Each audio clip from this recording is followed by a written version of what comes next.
Good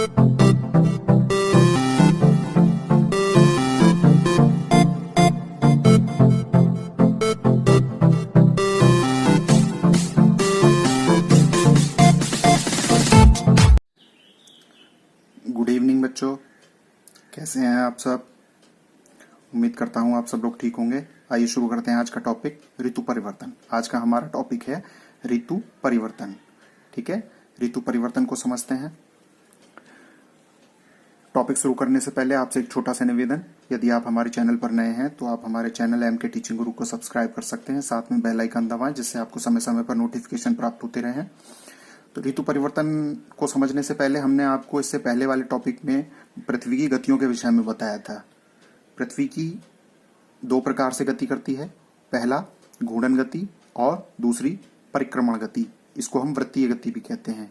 ठीक है, एक बार दोबारा से समझ लीजिए। पृथ्वी दो प्रकार से गति करती है, घूर्णन गति करती है। घूर्णन गति क्या होती है? जैसे लट्टू की गति होती है, अपने अक्ष के परितः घूमना, एक ही स्थान पर अपने अक्ष के चारों ओर घूमना, उसे हम घूर्णन गति कहते हैं। ठीक है, दूसरा होता है परिक्रमण गति। परिक्रमण गति, पृथ्वी की परिक्रमण गति को हमने यहाँ चित्र के माध्यम से दिखाया गया है। पृथ्वी सूर्य के चारों ओर, ठीक है, परिक्रमण गति करती है, वृत्तीय गति करती है। ठीक है, एक चक्कर पृथ्वी सूर्य का एक चक्कर 365 दिन में लगाती है और पृथ्वी की 4 स्थितियों को हमने यहाँ दिखाया गया है। प्रश्न ये उठता है, एक प्रश्न आपसे अक्सर पूछा जाता है कि पृथ्वी पर 2 बार ऐसा समय आता है जब दिन और रात का समय बराबर होता है। पृथ्वी पर दिन और रात बराबर होते हैं। कौन सा है वो समय? वो समय है 21 मार्च और 23 सितंबर। 21 मार्च और 23 सितंबर, आप इसको ध्यान से देखिए, 21 मार्च और 23 सितंबर। ठीक है, पृथ्वी की 2 स्थितियां हमने दिखाई हैं, 21 मार्च की स्थिति दिखाई है और 23 सितंबर की स्थिति दिखाई है। इन दोनों स्थितियों में पृथ्वी पर दिन और रात बराबर होते हैं। क्यों होते हैं? देखिए, यहां देखिए, ये क्या है? सूर्य है। सूर्य की लंबवत किरणें, ये विषुवत रेखा है, ये हमारी पृथ्वी है। पृथ्वी पर ये क्या है? बीचों बीच, इसको हम भूमध्य रेखा या विषुवत रेखा भी कहते हैं। ये हमारा उत्तरी ध्रुव है और ये हमारा दक्षिणी ध्रुव है। एन नॉर्थ पोल और एस साउथ पोल।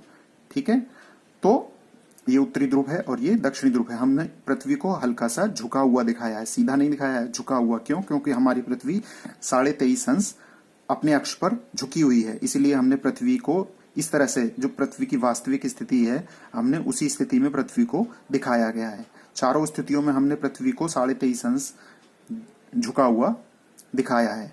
तो पृथ्वी पर जो दिन रात बराबर होते हैं, अर्थात 12 घंटे का दिन और 12 घंटे की रात, दोनों गोलार्धों में, ये ऐसी 2 स्थितियां हैं 21 मार्च और 23 सितंबर की, कि जब पृथ्वी पर 12 घंटे का दिन होता है और 12 घंटे की रात होती है, अर्थात दिन और रात बराबर होते हैं। तो ऐसा इसलिए होता है कि ये जो सूर्य है, सूर्य की जो लंबवत किरणें हैं वो सीधी विषुवत रेखा पर पड़ती हैं। सूर्य की जो लंबवत किरणें कहाँ पड़ती हैं? विषुवत रेखा पर पड़ती हैं। आप समझने की कोशिश कीजिए, एक बार समझेंगे तो आपको हमेशा याद रहेगा कि ये जो सूर्य है, सूर्य की लंबवत किरणें, सूर्य की ये जो लंबवत किरणें हैं कहाँ पड़ती हैं? विषुवत रेखा पर पड़ रही हैं। देखिए, यहाँ देखिए और यहाँ देखिए, ये सूर्य की जो लंबवत किरणें हैं ये कहाँ पड़ती हैं? सीधी कहाँ पड़ती हैं? विषुवत रेखा पर पड़ती हैं, भूमध्य रेखा पर पड़ती हैं, जिसके कारण दोनों गोलार्धों में, पृथ्वी के उत्तरी गोलार्ध में भी और दक्षिणी गोलार्ध में भी, दोनों गोलार्धों में दिन और रात कैसे होते हैं? बराबर होते हैं। और मौसम भी लगभग दोनों गोलार्धों में कैसा होता है? बराबर होता है। तो आपने देखा होगा, हमारा भारत कहाँ है? हमारा भारत उत्तरी गोलार्ध में है। उत्तरी गोलार्ध में है तो हमने बताया दोनों गोलार्धों में एक जैसा मौसम होता है। तो 21 मार्च को हमारे भारत में कैसा मौसम होता है? वसंत का मौसम होता है। आपने देखा होगा वसंत ऋतु होती है कब? 21 मार्च को। मार्च में होली आती है, तो होली पर आपने देखा होगा ना तो अधिक गर्मी होती है और ना अधिक जाड़ा होता है। बसंत का मौसम होता है, बड़ा ही सुहावना मौसम होता है। तो ऐसी ही स्थिति 23 सितंबर को होती है। 23 सितंबर को भी ऐसी ही स्थिति होती है कि हमारी पृथ्वी पर ना ज्यादा गर्मी होती है और ना अधिक जाड़ा होता है। ठीक है, इसके बाद क्या होता है? 21 मार्च के बाद में हमारा जो सूर्य है वो उत्तरायण होना शुरू होता है। उत्तरायण होना शुरू होता है सूर्य, तो सूर्य की जो लंबवत किरणें हैं वो कहाँ पड़ती हैं? हमारे उत्तरी गोलार्ध में पड़ना शुरू हो जाती हैं। आप इसको ध्यान से समझिए। एक बार आप इसको समझेंगे तो ये आपको हमेशा के लिए याद हो जाएगा। किताबों में रटने से अच्छा है एक बार अच्छे से समझ लीजिए, ठीक है। तो सूर्य की जो लंबवत किरणें हैं, जब हमारा सूर्य 21 मार्च के बाद कहाँ आया, उत्तरायण होना शुरू हुआ। तो उत्तरायण होना जब शुरू हुआ तो हमने आपको बताया ये हमारी क्या है, ये हमारी भूमध्य रेखा है, ये हमारी विषुवत रेखा है। और विषुवत रेखा के 23.5 अंश उत्तरी गोलार्ध में कर्क रेखा होती है। हमने आपको बताया 23.5 अंश उत्तरी गोलार्ध में क्या होती है, कर्क रेखा होती है। और 23.5 अंश दक्षिणी गोलार्ध में मकर रेखा होती है। विषुवत रेखा के उत्तर में उत्तरी गोलार्ध में कर्क रेखा होती है और दक्षिणी गोलार्ध में मकर रेखा होती है। तो 21 जून को सूर्य की लंबवत किरणें सीधी कहां पड़ती हैं, मकर रेखा, ये कर्क रेखा पर पड़ती हैं। कहां पड़ती हैं, कर्क रेखा पर पड़ती हैं। तो इससे क्या होता है, इससे ये होता है कि जो हमारा उत्तरी गोलार्ध है, ठीक है, उत्तरी गोलार्ध में दिन की लंबाई बढ़ जाती है और जो दक्षिणी गोलार्ध है उसमें दिन की लंबाई घट जाती है। परिणाम स्वरूप उत्तरी गोलार्ध में ग्रीष्म ऋतु होती है और दक्षिणी गोलार्ध में शीत ऋतु होती है। हमारा भारत कहाँ है, हमारा भारत देखिए, हमारा भारत यहाँ है। आपको पता है कर्क रेखा भारत के बीचों बीच गुजरती है। हमारा भारत उत्तरी गोलार्ध में है क्योंकि सूर्य की किरणें कर्क रेखा पर लंबवत पड़ती हैं। इसका मतलब उत्तरी गोलार्ध में ग्रीष्म ऋतु होगी, तो हमारे भारत में भी कैसी ऋतु होगी, ग्रीष्म ऋतु होगी। आपको पता है 21 जून को हमारे भारत में भीषण ग्रीष्म ऋतु पड़ती है, ठीक है। यही कारण है कि सूर्य की जो लंबवत किरणें हैं कहाँ पड़ती हैं, कर्क रेखा पर पड़ती हैं। और कर्क रेखा पर ही क्या है, भारत है। तो भारत में क्या होती है, ग्रीष्म ऋतु होती है। और दक्षिणी गोलार्ध में सूर्य की किरणें तिरछी पड़ती हैं। कैसी पड़ती हैं, तिरछी पड़ती हैं, सीधी नहीं पड़ती। सूर्य की किरणें दक्षिणी गोलार्ध में सीधी ना पड़कर कैसी पड़ती हैं, तिरछी पड़ती हैं, जिससे दक्षिणी गोलार्ध में शीत ऋतु का मौसम होता है। दक्षिणी गोलार्ध में शीत ऋतु का मौसम होता है। अच्छा, इसके बाद में फिर हमारी जो पृथ्वी है 3 महीने बाद पृथ्वी की स्थिति क्या हो जाती है, फिर पुनः वही उसी स्थिति में आ जाती है, 23 सितंबर वाली स्थिति में, ठीक है।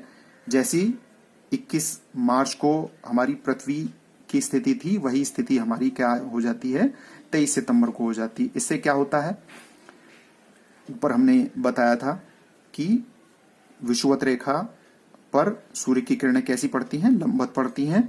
और जिससे क्या होता है, दोनों गोलार्धों में दिन और रात कैसे होते हैं, बराबर होते हैं, जिससे मौसम भी दोनों गोलार्धों में एक जैसा बना होता है।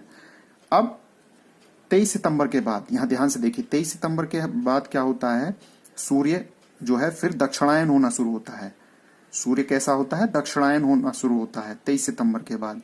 इसका मतलब ये होता है कि सूर्य की जो किरणें हैं वो दक्षिणी गोलार्ध में पड़ती हैं, सीधी पड़ती हैं, दक्षिणी गोलार्ध में सीधी पड़ती हैं और उत्तरी गोलार्ध में तिरछी पड़ती हैं। 22 दिसंबर आते आते सूर्य की लंबवत किरणें मकर रेखा पर सीधी पड़ती है, क्योंकि मकर रेखा दक्षिणी गोलार्ध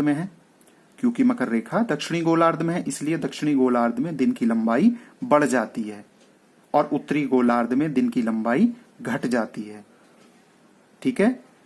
दक्षिणी गोलार्ध में दिन की लंबाई बढ़ जाती है और उत्तरी गोलार्ध में दिन की लंबाई घट जाती है, जिससे दक्षिणी गोलार्ध में ग्रीष्म ऋतु का मौसम होता है। दक्षिणी गोलार्ध में ग्रीष्म ऋतु का मौसम होता है और उत्तरी गोलार्ध में शीत ऋतु का मौसम होता है। क्योंकि हमारा भारत भी उत्तरी गोलार्ध में है, कर्क रेखा पर स्थित है, तो यहाँ पर सूर्य की रोशनी पर्याप्त नहीं मिल पाती है, जिससे हमारे भारत में 22 दिसंबर को क्या होता है, 22 दिसंबर को भारत में क्या होता है, शीत ऋतु होती है, भयंकर शीत ऋतु का मौसम होता है।